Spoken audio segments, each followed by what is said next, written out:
নমস্কাৰ আপোনালোকে চাবলৈ আৰম্ভ কৰিছে আছামিজ ট্ৰেণ্ডিং আজি 14 এপ্ৰিল আৰু আজি ৰাতিপুৱাৰ কেইবাটাও গুৰুত্বপূৰ্ণ খবৰ আহি পৰিছে আৰু এনেধৰণৰ খবৰসমূহ নিতৌ চাবলৈ চেনেলটো ছাবস্ক্ৰাইব কৰি ভিডিঅ'টোত এটা লাইক কৰি দিব। ৰাতিপুৱাৰ প্ৰথমটো ব্ৰেকিং নিউজ 17 এপ্ৰিলত গুৱাহাটীত বিৰোধীৰ গুৰুত্বপূৰ্ণ বৈঠকত নতুন চৰকাৰ গঠনক লৈ হ'ব আলোচনা। 126টা সমষ্টিৰ বিৰোধীৰ প্ৰাৰ্থীয়ে ভাগ ল'ব বৈঠকত। অসমত বিৰোধীৰ চৰকাৰ গঠন হোৱাটো নিশ্চিত, কাজিৰঙাত ঘোষণা ৰাইজৰ দলৰ সভাপতি অখিল গগৈৰ। আৰু বিৰোধীয়ে যে অসমত চৰকাৰ গঠন কৰিব সেয়া নিশ্চিত বুলি ঘোষণা কৰা হৈছে অখিল গগৈৰ ফালৰ পৰা। এইবাৰ আমি অসমত চৰকাৰ গঠন কৰিম, কাম কৰিম সংখ্যালঘু ৰাইজৰ বাবে, বিধায়ক অখিল গগৈৰ এই মন্তব্য। বিজেপিয়ে 90খন আসন পাম বুলি কোৱাটো আকাশত চাং পতা কথা বুলি মন্তব্য অখিলৰ। আমাৰ প্ৰাৰ্থীসকলক কেনেকৈ মন্ত্ৰীসভালৈ লৈ যাম সেই সম্পৰ্কে আলোচনা কৰিম। 26ৰ বিধানসভা নিৰ্বাচনৰ ফলাফল ঘোষণাৰ পূৰ্বে অখিল গগৈৰ এই মন্তব্য। এইবাৰ অসমত কংগ্ৰেছৰ নেতৃত্বত বিৰোধীয়ে চৰকাৰ গঠন কৰাটো এক প্ৰকাৰ নিশ্চিত বুলি মন্তব্য কৰিছে বিধায়ক অখিল গগৈয়ে। দিবলৈ চোৱা আন এটা অতিকৈ গুৰুত্বপূৰ্ণ খবৰ। আৰম্ভ হ'ল মুছলমান ভোটাৰৰ ভোট কৰ্তনৰ অভিযান পশ্চিমবংগত। 95% মুছলমানক এইবাৰ লক্ষ্য কৰি লোৱা হৈছে। চলিব মুছলমান ভোটাৰ চাফাই অভিযান। SIRৰ জৰিয়তে এই অভিযান। এটা বিধানসভা সমষ্টিৰ প্ৰায় সকলো মুছলমানৰ ভোট কৰ্তন। SIRৰ জৰিয়তে মুছলমানৰ ভোট কৰ্তনৰ বৃহৎ অভিযান। পশ্চিমবংগত ইতিমধ্যে আৰম্ভ হৈছে ভয়ংকৰ বিবাদ। নন্দীগ্ৰাম বিধানসভা সমষ্টিত 95% মুছলমানৰ ভোট কৰ্তনৰ অভিযোগ। SIRৰ জৰিয়তে মুছলমানৰ ভোট চাফাই চলিছে নেকি? মুছলমান ভোটাৰৰ বাবে এয়া চিন্তাজনক বিষয় আখ্যা। বিৰোধীয়ে উভতি ধৰিছে এই বিষয়ক।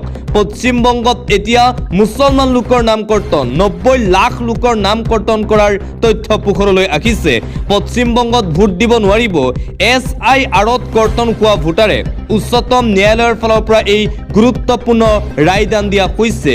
উচ্চতম ন্যায়ালয়ৰ কাষ চাপিছিল পশ্চিমবংগৰ মুখ্যমন্ত্ৰী মমতা বেনাৰ্জী আৰু ন্যায়ালয়ৰ নিৰ্দেশ SIRত যিসকলৰ নাম কৰ্তন কৰা হৈছে তেওঁলোকে বিধানসভা নিৰ্বাচনত ভোট দিব নোৱাৰে।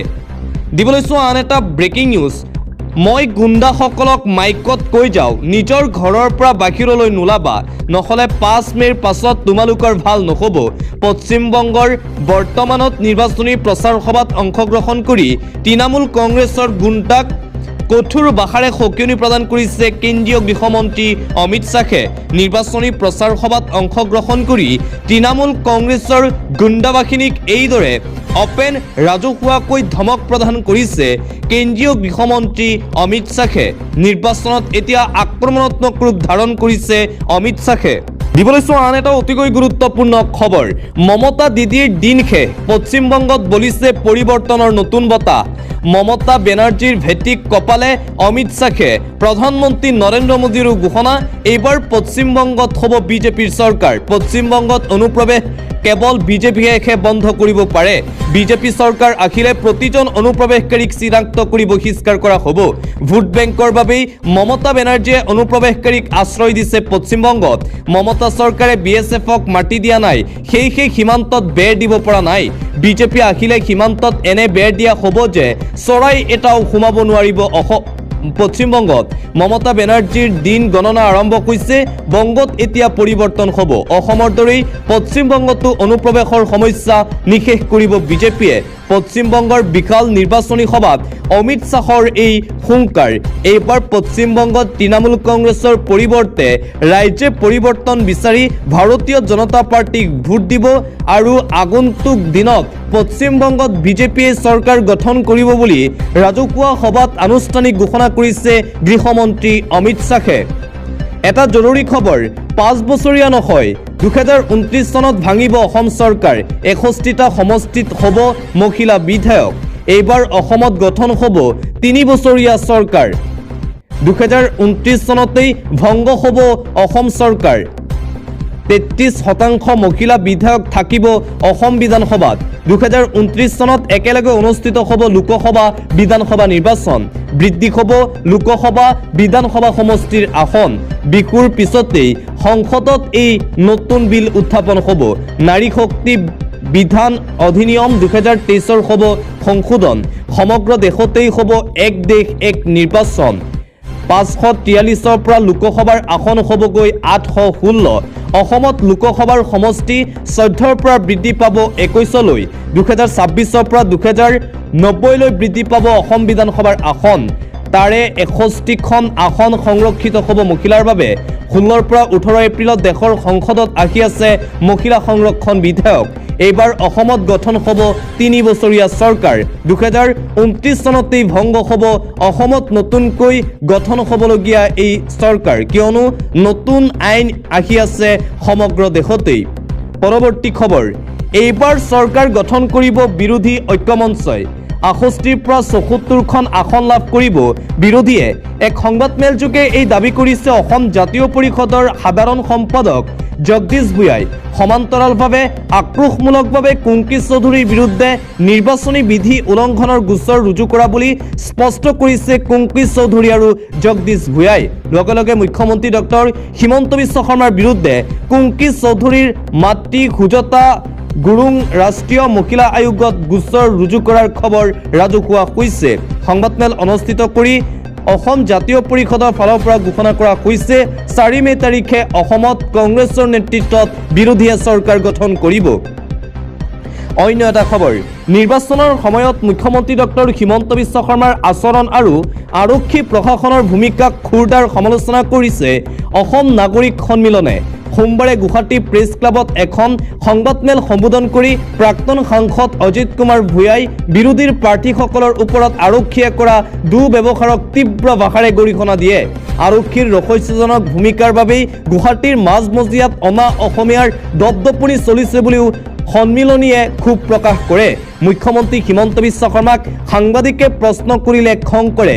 নিজৰ পচন্দৰ প্ৰশ্ন মুখ্যমন্ত্ৰীক নুসুধিলে তেনে সাংবাদিকৰ সৈতে দুৰ্ব্যৱহাৰ কৰে মুখ্যমন্ত্ৰীয়ে।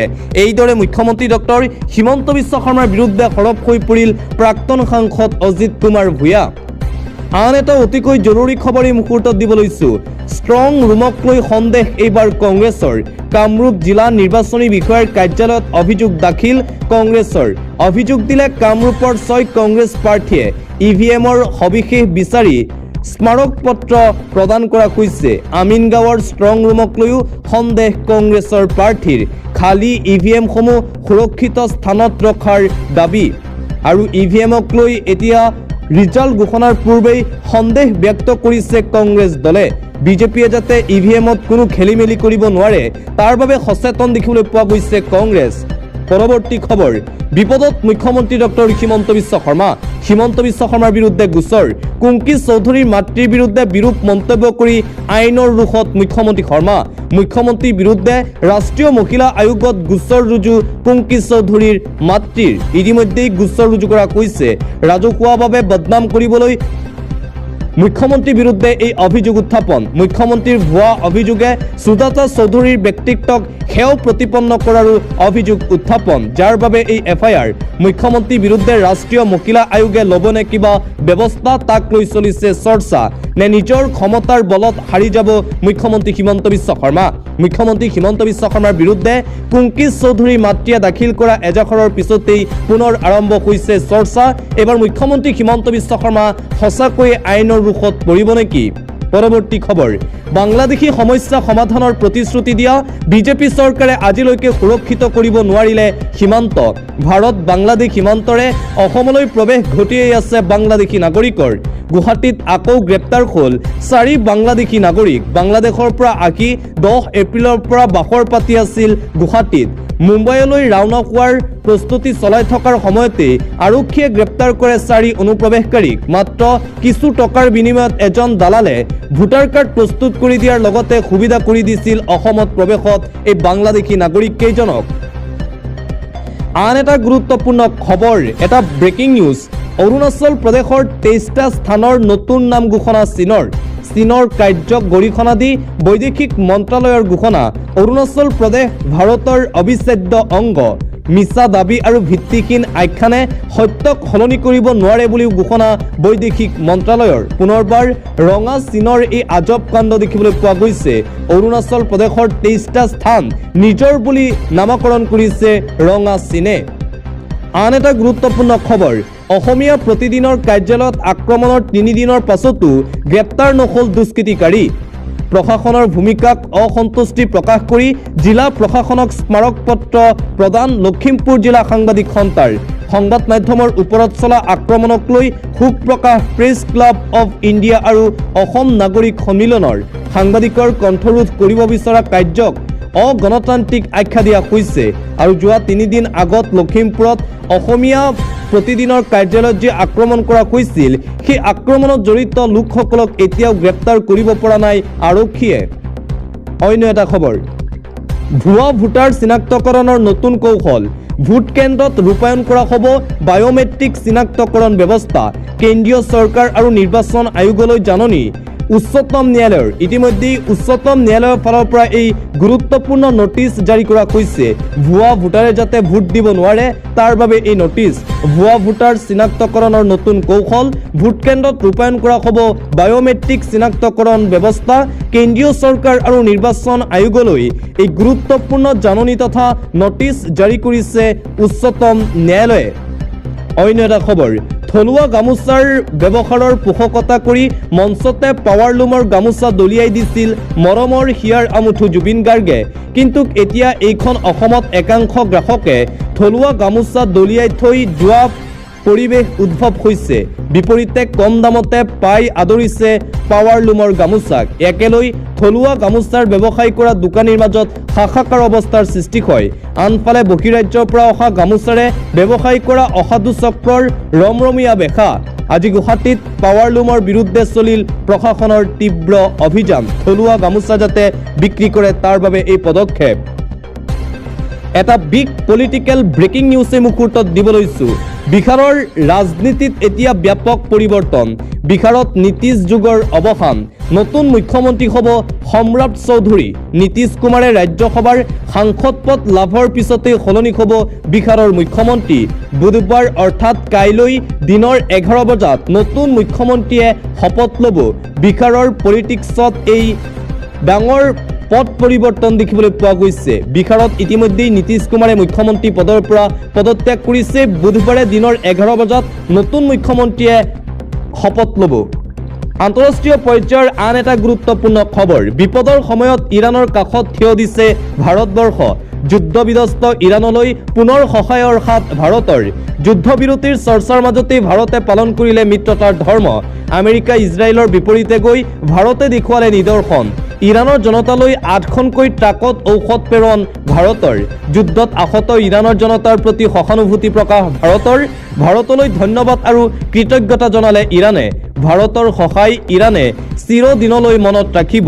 যুদ্ধবিধ্বস্ত অসহায় ইৰাণৰ কাষত এইবাৰ থিয় দিছে আমাৰ ৰাষ্ট্ৰ ভাৰতবৰ্ষ। পৰৱৰ্তী খবৰ, 16 এপ্ৰিলৰ পৰা আৰম্ভ হ'ব সংসদৰ বিশেষ অধিৱেশন। 18 এপ্ৰিললৈকে অনুষ্ঠিত হ'বলগীয়া সংসদৰ এই বিশেষ অধিৱেশনতেই মহিলাৰ বাবে 33% আসন সংৰক্ষণ সম্পৰ্কীয় সংশোধনী বিধেয়কৰ লগতে সমষ্টি পুনৰ নিৰ্ধাৰণ আয়োগ গঠনৰ বাবে বাট প্ৰশস্ত হোৱাৰ পূৰ্ণ সম্ভাৱনা। দেশৰ সংসদে আগন্তুক সময়ছোৱাত ল'বলগীয়া এই সিদ্ধান্তটোক ঐতিহাসিক আখ্যা দিলে ভাৰতৰ প্ৰধানমন্ত্ৰী নৰেন্দ্ৰ মোদীয়ে।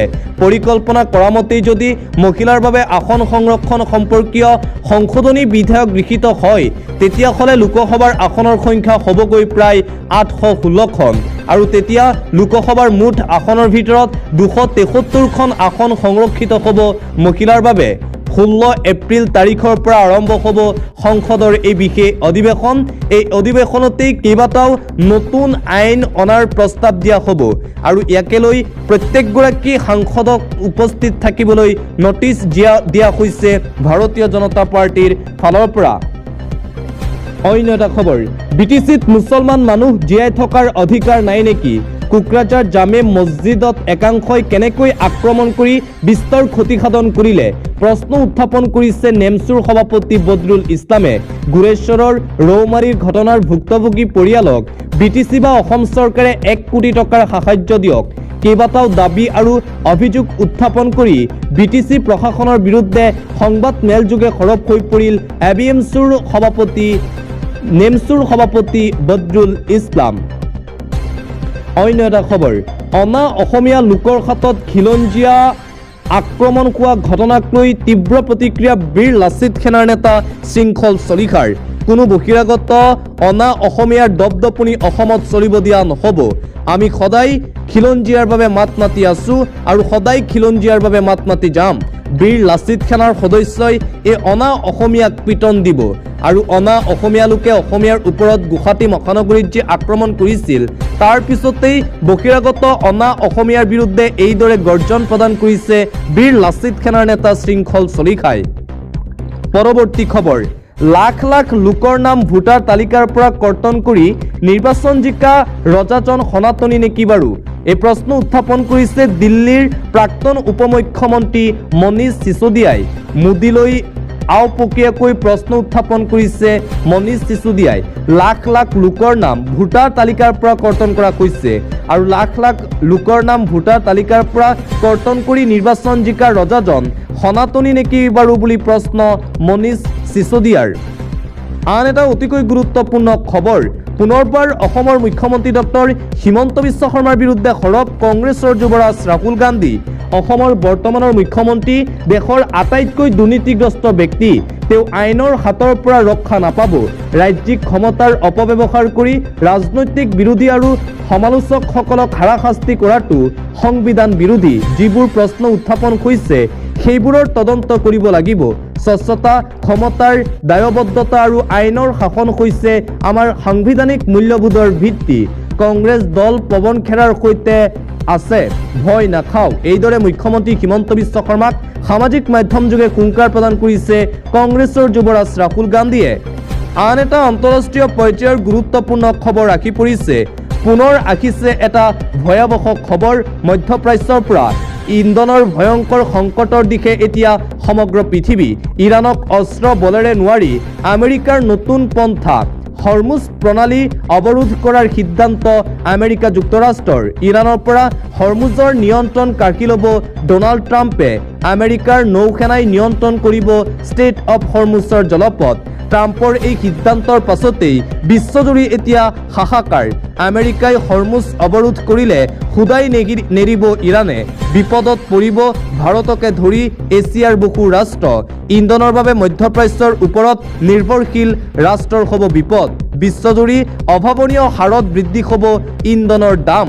পাকিস্তানত যুদ্ধবিৰতিৰ আলোচনা ব্যৰ্থ হোৱাৰ পাছতেই এই সিদ্ধান্ত। হৰমুজ জলদ্বীপ বন্ধ কৰিব আমেৰিকা যুক্তৰাষ্ট্ৰই। ইতিমধ্যেই আমেৰিকা যুক্তৰাষ্ট্ৰৰ ৰাষ্ট্ৰপতি ডোনাল্ড ট্ৰাম্পৰ ফালৰ পৰা এই ডাঙৰ ঘোষণা কৰা হৈছে। আন এটা গুৰুত্বপূৰ্ণ খবৰ, পশ্চিমবংগত মমতা বেনাৰ্জীক ওফৰাবলৈ এইবাৰ অসমৰ পৰা 50 গৰাকীকৈ ষ্টাৰ কেম্পেইনাৰক নিযুক্তি দিয়া হৈছে। পশ্চিমবংগত নিৰ্বাচনী প্ৰচাৰৰ দায়িত্ব অৰ্পণ কৰা হৈছে অসমৰ কেইবাগৰাকীও ষ্টাৰ কেম্পেইনাৰক। আৰু কোন কোন আছে তালিকা চাই লওক। মন্ত্ৰী পীযুষ হাজৰিকা, জয়ন্ত মল্ল বৰুৱা, অশোক সিংঘাল, বিমল বৰা, ৰূপেশ গোৱালা, ডক্টৰ ৰণোজ পেগুৰ, ৰঞ্জিত কুমাৰ দাস, প্ৰমিমাল শুক্লবৈদ্য, কৃপানাথ মাল্লা, ৰাজদীপ ৰয়, কৃষ্ণান্দু পাউল, কৌশিক ৰয়, শিলাদিত্য দেৱ, শিবু মিশ্ৰা, অৰূপ কুমাৰ দে, ঐশ্বনী ৰায় চৰকাৰ, কামাখ্যা প্ৰসাদ তাছা, কানাথ প্ৰদ্যুৎ বৰদলৈ, বিজয় মালাকাৰ, বিজয় কুমাৰ গুপ্তা, জুৰি শৰ্মা বৰদলৈ, মন শ্ৰানকাৰ, বিস্মিতা গগৈ, মিতানাথ বৰা, ৰাকেশ দাস, ডক্টৰ প্ৰকাশ কাশ্যপ, কিশোৰ নাথ, কৃষ্ণ কুমাৰ তান্তি, পল্লৱ লোচন দাস, মানৱ ডেকা, ভূপেন কুমাৰ বৰা, পুলক গোহাঁই, ভাস্কৰ শৰ্মা, তাৰাংগা গগৈ, সুশান্ত বৰগোহাঁই, দীপ্লুৰঞ্জন শৰ্মা, অশোক ভাটাৰাই, দীপ্লুৰঞ্জন শৰ্মা, কিশোৰ উপাধ্যায়, পংকজ বৰবৰা, জিতু গোস্বামী, দিগন্ত কলিতা, ৰূপক শৰ্মা। 50 গৰাকীকৈ অসমৰ পৰা বিজেপিৰ এই ষ্টাৰ কেম্পেইনাৰক নিৰ্বাচনৰ দায়িত্ব দিয়া হৈছে পশ্চিমবংগত। অন্য এটা খবৰ, মেট্ৰিক পৰীক্ষাত 43 ছাত্ৰ ছাত্ৰীৰ 41 গৰাকীয়ে ফেইল। শিক্ষকক জবাবদিহি, ৰাইজৰ উত্তপ্ত পৰিস্থিতি। সদ্য ঘোষিত মেট্ৰিকৰ ৰিজাল্টত বেয়া প্ৰদৰ্শন। মেট্ৰিক পৰীক্ষাত 43 গৰাকী ছাত্ৰ ছাত্ৰীৰ 41 গৰাকী ফেইল হৈছে এখন বিদ্যালয়ত। নগাঁও জিলাৰ সুতাৰগাঁও পাব্লিক হাইস্কুলত উত্তপ্ত পৰিস্থিতিৰ সৃষ্টি হয়। মেট্ৰিক পৰীক্ষাত অৱতীৰ্ণ হৈছিল বিদ্যালয়খনৰ 43 গৰাকী ছাত্ৰ ছাত্ৰী। 41 গৰাকী ছাত্ৰ ছাত্ৰীৰে শোচনীয় ফলাফলৰ পাছতেই উত্তপ্ত পৰিস্থিতিৰ সৃষ্টি হয়। অভিভাৱকে জবাবদিহি কৰে বিদ্যালয়খনৰ 18গৰাকীকৈ শিক্ষক আৰু শিক্ষয়িত্ৰীক। ছাত্ৰ ছাত্ৰীৰ প্ৰশাসনত শিক্ষকে গুৰুত্ব নিদিয়াৰ অভিযোগ উত্থাপন কৰিছে স্থানীয় ৰাইজে। নগাঁও জিলা আয়ুক্তক সোনকালে ব্যৱস্থা গ্ৰহণৰ দাবী উত্থাপন কৰিছে সুতাৰগাঁৱৰ স্থানীয় ৰাইজে। এটা শোকাবহ খবৰ, ৰাজু বৰাৰ ভয়ংকৰ কাণ্ড, পলুৱাই আনি ভয়ংকৰভাৱে হত্যা প্ৰেমিকাক। পুনৰবাৰ সমগ্ৰ মানৱ সমাজ জোকাৰি যোৱা ভয়ংকৰ ঘটনা সংঘটিত হৈছে। প্ৰেমিকাক এইবাৰ হত্যা কৰা হৈছে। গুৱাহাটী মহানগৰীত এক ভয়ংকৰ আৰু চাঞ্চল্যকৰ ঘটনা। প্ৰেমিকে জীৱন্তে জ্বলাই দিলে নিজৰ প্ৰেমিকাক। প্ৰেমিকৰ সৈতে পলাই অহাই কাল হ'ল যুৱতীৰ। পলুৱাই আনি ভয়ংকৰভাৱে হত্যাৰ সন্দেহ কৰা হৈছে। মহানগৰীৰ এটা ভাড়াঘৰত এই ঘটনা। GMCHত মৃত্যুক সাৱটি লয় যুৱতীগৰাকীয়ে। অভিযুক্ত যুৱকজন নগাঁৱৰ ৰাজু বৰা বুলি জানিব পৰা গৈছে। লখিমপুৰৰ পৰা পলুৱাই আনিছিল যুৱতীগৰাকীক ৰাজু বৰুৱাই। ঘটনা সংঘটিত কৰি পলাতক অৱস্থাত আছে ৰাজু বৰুৱা। গুৱাহাটী মহানগৰীত এই ভয়ংকৰ ঘটনা সংঘটিত হৈছে বুলি জানিব পৰা গৈছে।